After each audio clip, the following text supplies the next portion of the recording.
우리 요한계시록 함께 살펴보고 있습니다. 요한계시록 1장부터 3장에서는 이 요한이 일곱 교회에 대한 이제 환상을 봤습니다. 그리고 이제 4장부터 이 마지막 때에 대한 이제 환상을 전달합니다. 이 4장과 5장에서는 이 보좌에 앉으신 하나님, 그리고 그 앞에 있는 네 생물의 천사와 24장로의 모습을 이제 설명을 했습니다. 그리고 이 봉인된 두루마리를 들고 계시는 이 어린 양의 모습이 이제 나오고 봉인을 떼면서 이 환상이 시작됩니다. 그래서 이제 세 가지의 이제 큰 환상이 나오죠. 이제 일곱인, 일곱 나팔, 일곱 이제 대접의 환상이 나옵니다. 먼저 6장과 이제 8장 5절까지에 걸쳐서 일곱인을 뗍니다. 이 일곱인과 일곱 나팔, 그다음 뭐 일곱 대접은 이제 각각 다른 재앙이 아니라 같은 재앙을 이제 다른 관점에서 좀 반복을 합니다. 이제 먼저 이 일곱인 재앙은 성도들이 당하는 시련을 초점으로 이 재앙의 이 마지막 때를 설명을 하고, 이제 8장에서부터 11장까지는 일곱 나팔 이제 환상을 통해서 불신자들이 당하는 심판을 초점으로 이 마지막 때를 설명을 했습니다. 그리고 나서 이 환상들마다 이 중간에 이제 막간이라고 부르는 이제 짤막한 환상들이 있던 것처럼 일곱인, 일곱 나팔, 그 다음에 이제 일곱 대접 환상이 나오기 전에 12장부터 15장에는 이제 다시 이제 7개의 이 환상들이 나옵니다. 근데 7개의 환상에서의 이제 포인트는 이 불경한 삼위일체라고 부르는 이제 존재들이 나타나는 겁니다. 그러니까 이 악의 세력들이 하나님의 삼위일체를 흉내내서 이제 자신들도 이제 마치 이제 능력이 있는 삼위일체다라는 것을 흉내내면서 용이 먼저 등장하고, 그다음에 바다에서 나온 짐승, 그다음에 땅에서 올라온 이제 짐승이 이제 등장을 합니다.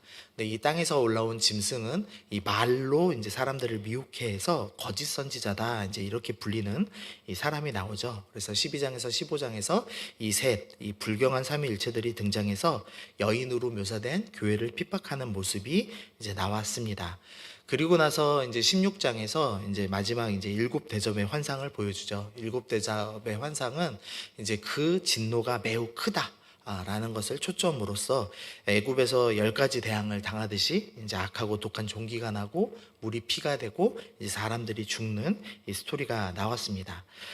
이 일곱 대접 환상 중에서 여섯 번째 이제 대접 때 이제 16장 12절부터 16절인데요. 그때 이 불경한 삼위일체들이 이제 천하의 왕들을 모으고 이제 하나님과 전쟁을 하는 이 장면들이 나옵니다. 그러니까 오늘 우리가 읽은 19장 후반절의 그 장면이 이제 다시 한번 이제 보여지는 것입니다. 이제 그리고 나서도 일곱 대접이 부어졌다라고 하면서 마칩니다. 이제 그리고 나서 그 마지막 심판의 좀 더 이제 자세한 모습을 이제 17장과 18장에서 묘사를 했습니다. 이 17장과 18장에서는 바벨론의 이제 멸망 스토리가 나오는데요. 바벨론이 이제 음녀라고 불리지만 어떤 이제 개인을 의미하는 것이 아니라 이 불경한 삼위일체들, 이 악한 세력들이 만든 하나의 악의 시스템을 이제 상징을 합니다. 그래서 이 사탄에 의해서 만들어진 종교, 정치, 경제의 이 시스템을 이 바벨론, 이 음녀라고 표현하고, 그것들이 무너지는 스토리가 17장과 18장에서 이제 등장을 했습니다. 그러면서 어제 이제 우리가 18장에서 보면서 이 바벨론이 무너지는 걸 보면서 이 땅의 왕들이 이제 슬퍼하고, 이 땅의 상인들이 슬퍼하고, 또 선원들이 슬퍼하면서 이 세 개의 슬픈 노래 애가가 이제 불려지는 것을 보았습니다. 그리고 이제 오늘 19장에서는 이 악한 자들의 애가와 반대되는 이 네 번의 할렐루야가 등장하면서 이 말씀이 시작을 하고 있는 것입니다. 먼저 이제 2절 말씀 함께 보시면은요. 2절 말씀 함께 보시면 그의 심판은 참되고 의로운지라 라고 하면서 이 하나님께서 악한 세상을 이제 완전히 무너뜨리셨습니다. 그래서 중간에 보니까 큰 음녀를 심판하사라고 되어 있습니다. 이제 완전히 바벨론 이 악한 시스템이 무너졌습니다. 그래서 1절 말씀 보니까 이 이루에 내가 들으니 하늘에 허다한 무리의 큰 음성이 있었다. 이제 이 모든 이제 악한 이 바벨론의 시스템이 무너진 것을 보고 하늘의 허다한 무리들, 그러니까 이 성도들이 이제 할렐루야라고 이제 외치는 겁니다. 그러면서 뭐라고 외치냐면 구원과 영광과 능력이 우리 하나님께 있도다라고 이야기합니다. 우리가 이 땅에서 살면서 이 세상에서 구원은 돈에 있다, 영광이 돈에 있다, 또 능력이 돈에 있다라고 우리가 착각하면서 살고 있죠. 그런데 이 성도들이 야 마지막 때까지 가보니까 아니구나. 구원이 돈에 있는 것이 아니라 하나님께 있고 영광이 하나님께 있고 능력이 하나님께 있구나라는 것을 이제 깨달으면서 첫 번째로 이제 할렐루야라고 이제 탄식을 합니다.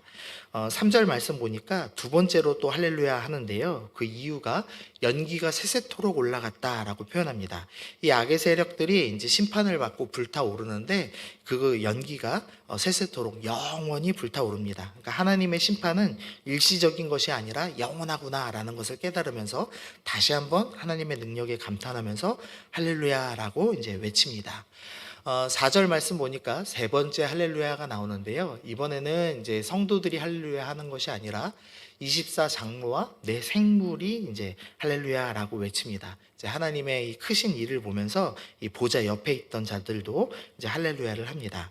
그리고 이제 5절 말씀에서 보니까 보좌에서 음성이 납니다.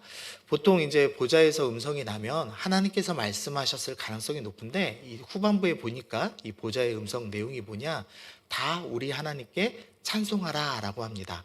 하나님께서 이제 하나님을 찬송하라라고 하셨을 리가 없으니까 아마 보좌에서도 가장 측근인 천사가 외쳤던 것 같습니다. 그러니까 이 보좌 측근 천사가 성도들에게 그리고 이제 가까이 있는 24장로와 내 생물들에게 모두 하나님을 찬송해라라고 이제 이야기합니다.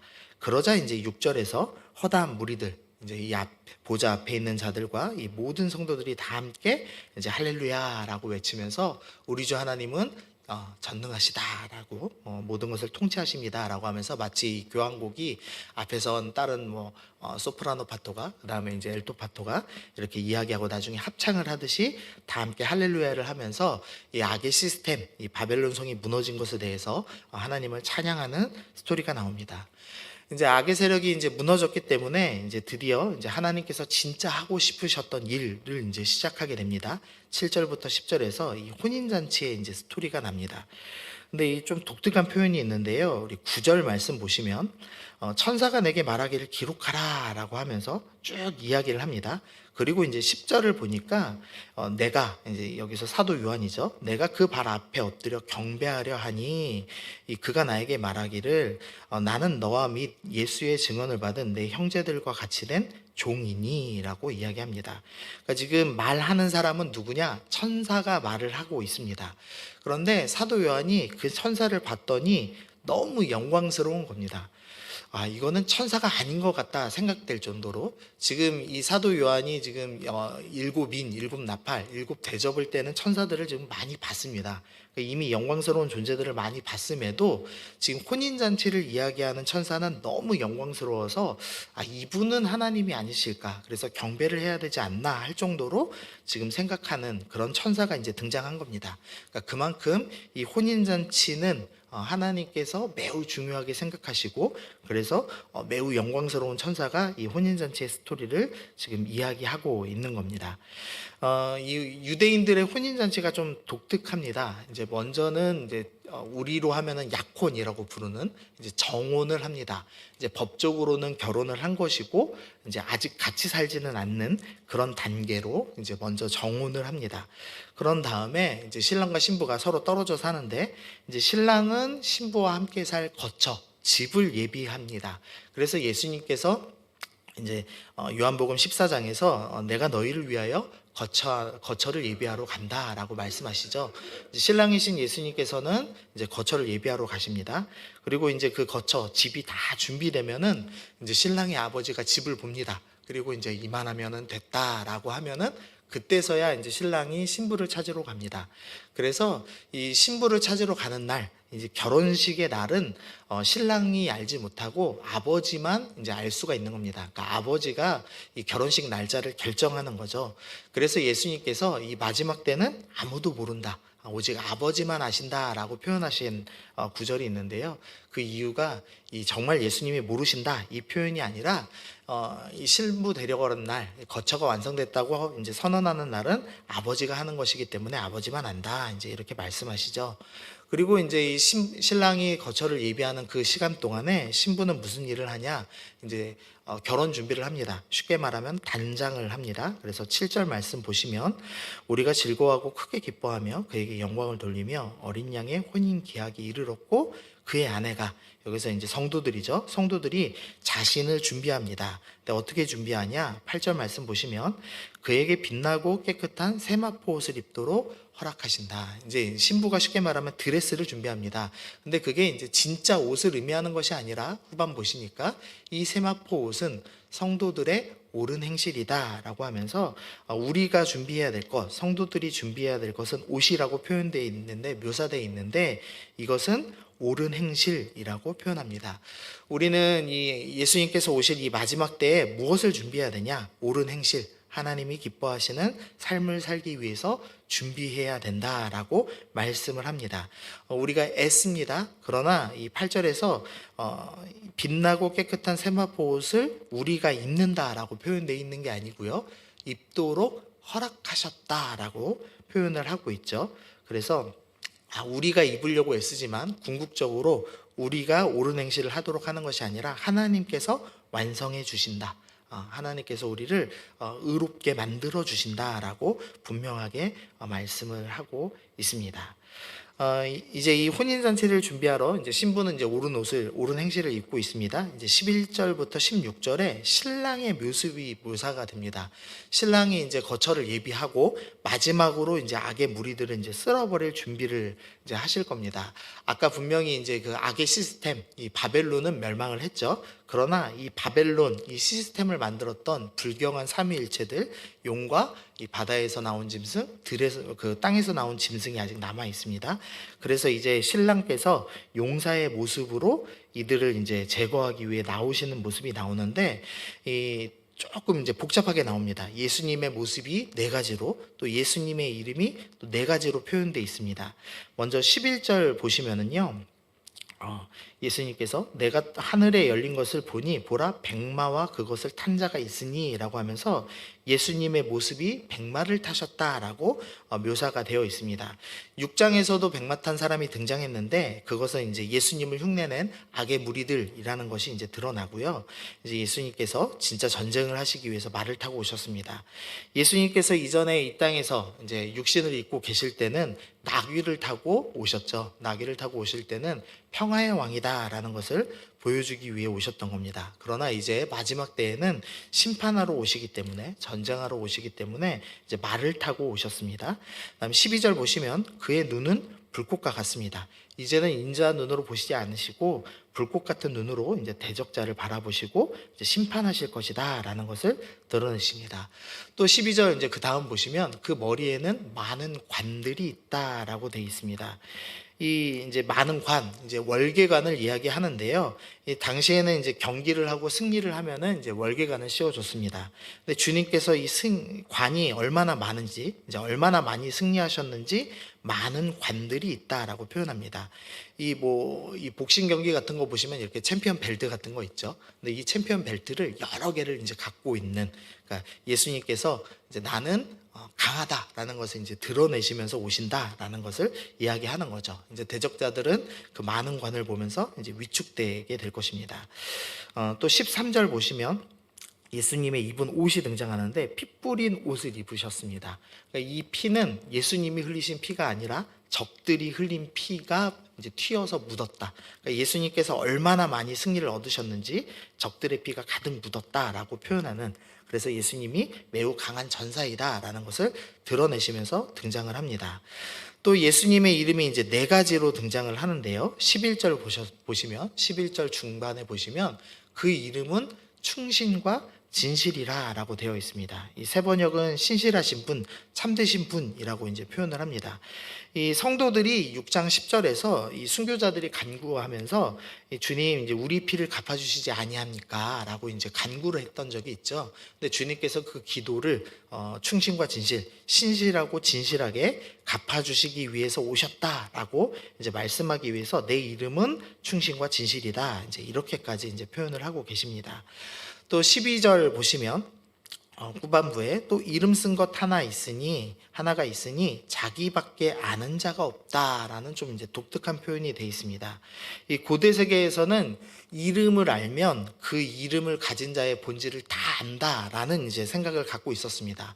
뭐 예로 들면은 이제 귀신 중에 뭐 이땡땡이라는 귀신이 있다고 하면은 이땡땡의 이름을 알고 그 이름을 부르면, 그러니까 이땡땡아 뭐 해라 이렇게 명령을 하면은 그 악마는, 그 영적인 존재는 순종할 수밖에 없다, 이제 이런 생각을 갖고 있었습니다. 근데 예수님은 이름을 자기밖에 아는 자가 없다라고 표현합니다. 그러니까 즉 누구도 예수님의 실체는 모르고 누구도 예수님을 조종할 수 없는, 그러니까 매우 큰 능력을 가지신 분이다라는 것을 표현하기 위해서 이름을 자기만 안다, 이제 이렇게 좀 표현하고 있습니다. 또 13절에서 이제 예수님의 이름은 그 이름은 하나님의 말씀이다라고 합니다. 예수님은 하나님의 말씀 자체이시며 말씀을 이루시는 분이라고 이제 표현을 합니다. 또 16절 보시면은요, 그 옷과 그 다리에 이름 쓴 것이 있으니 만왕의 왕이요 만주의 주라 되어 있습니다. 지금 쉽게 말하면 다리에, 이제 허벅지에 문신이 새겨져 있습니다. 근데 그 문신에 뭐라고 새겨 있냐? 만왕의 왕 만주의 주라고 새겨져 있습니다. 근데 나는 모든 것을 다스리고 모든 것을 심판한다라는 것을 주님께서 드러내시려고 아예 문신이 새겨져 있다, 이제 이렇게까지 표현하고 있는 겁니다. 그러니까 지금 이제 이 네 가지 이름과 네 가지 모습이 전부 이 예수님의 이 용사됨을 지금 드러내고 있습니다. 이제 그리고 나서 이제 심판하시는 모습이 나오는데요. 15절 말씀에서 이제 심판을 하시는데 그의 입에서 예리한 검이 나옵니다. 뭐 진짜 예수님 입에서 이제 칼이 튀어나온다 이런 이제 이야기를 하는 건 아니고요.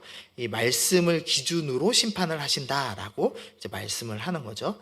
이 15절 중간 보시니까 친히 그들을 철장으로 다스린다라고 되어 있습니다. 여기서 철장은 이 철로 된 이 지팡이를 의미합니다. 시편 2장 9절에서도 내가 철장으로 그들을 깨뜨리겠다라고 말씀하셨던 것처럼 이제는 이제 예수님께서 이 목자의 지팡이가 아니라 철의 지팡이로 이제 다스리겠다라고 말씀을 합니다. 15절 이 후반부 보시면 곧 전능하신 이의 맹렬한 진노의 포도주 틀을 밟겠고라고 되어 있습니다. 예수님께서 심판하실 때 심판의 모습이 포도주 틀을 밟는 것으로 설명됩니다. 이 포도를 밟으면 어떻게 되죠? 이 포도즙이 이렇게 팍 튀어나오죠. 그러니까 마치 이제 악인들을 짓밟아서 그 피가 이렇게 탁 튀어나오는 그런 이제 묘사를 이제 하고 있는 겁니다. 그래서 이 악인들이 심판당하는 것이 얼마나 크냐 17절에서 지금 표현을 하는데요. 17절 말씀 이제 중간에 보시면 하나님의 큰 잔치에 모여라는 표현이 되어 있습니다. 지금 17절과 18절 보시면 이 하늘에 나는 모든 새들을 다 모읍니다. 그래서 18절에서 왕들의 살과 장군들의 살과 장사들의 살과 하면서 적들의 살을 이 새들이 다 먹게 합니다. 근데 그것을 뭐라고 표현하냐? 하나님의 큰 잔치라고 이제 표현을 하고 있는 겁니다.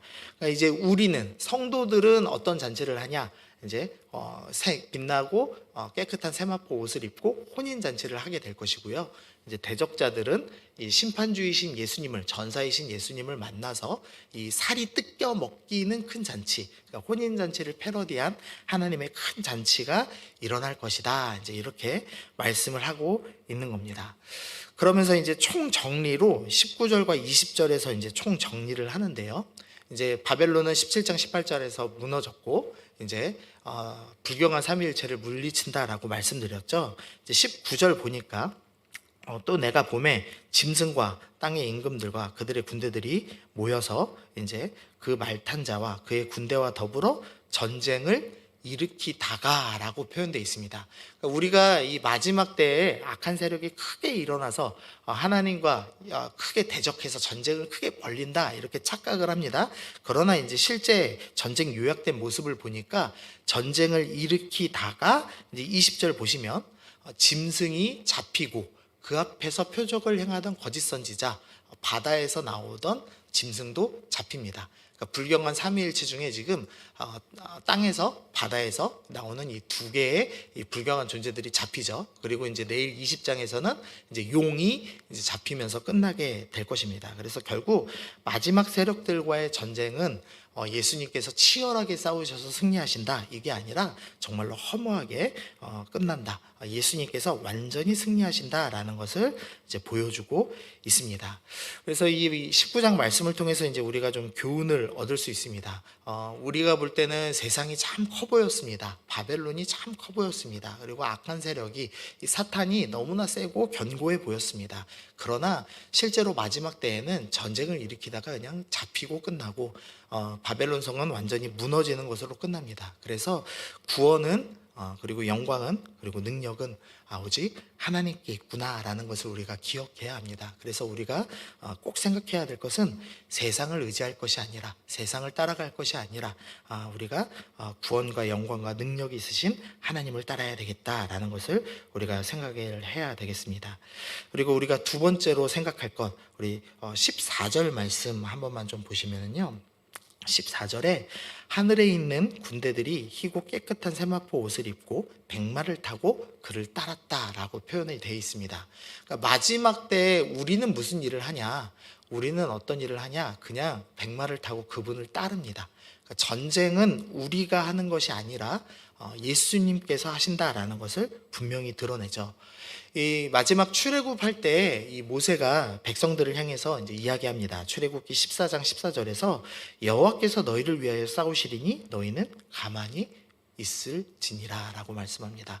그러니까 너희는 가만히 있어 주가 하나님 됨 알지어다, 이제 이런 찬양이 있죠. 우리가 마지막 때에 하는 것, 주님께서 하실 일 구경하는 겁니다.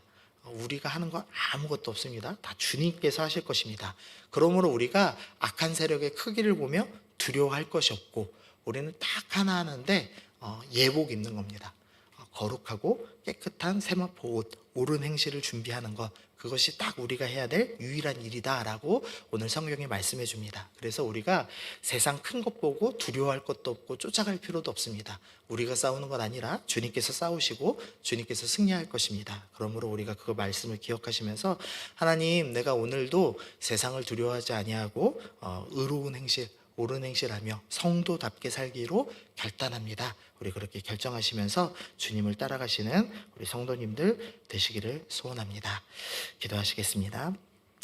하나님 아버지, 감사합니다. 하나님, 오늘 말씀을 통하여서 견고해 보이는 바벨론이 무너지고 결국 우리는 마지막 때에 할렐루야를 외치며 또 희고 깨끗한 세마포 옷을 입고 주님을 찬양하는 그런 영광의 날이 올 것을 우리에게 말씀해 주시니 감사합니다. 우리가 이 말씀을 기억하며 또 우리를 위해서 싸우시고 승리하시는 예수님의 그 놀라우신 능력을 기억하며 오늘도 우리가 이 악한 세상 속에서 성도답게 살기로 결단합니다. 하나님, 옳은 행실로 이 땅 가운데서 오늘 하루도 성도답게 살 수 있도록 우리를 인도하여 주옵소서. 감사드리며 예수님의 이름으로 기도드립니다. 아멘.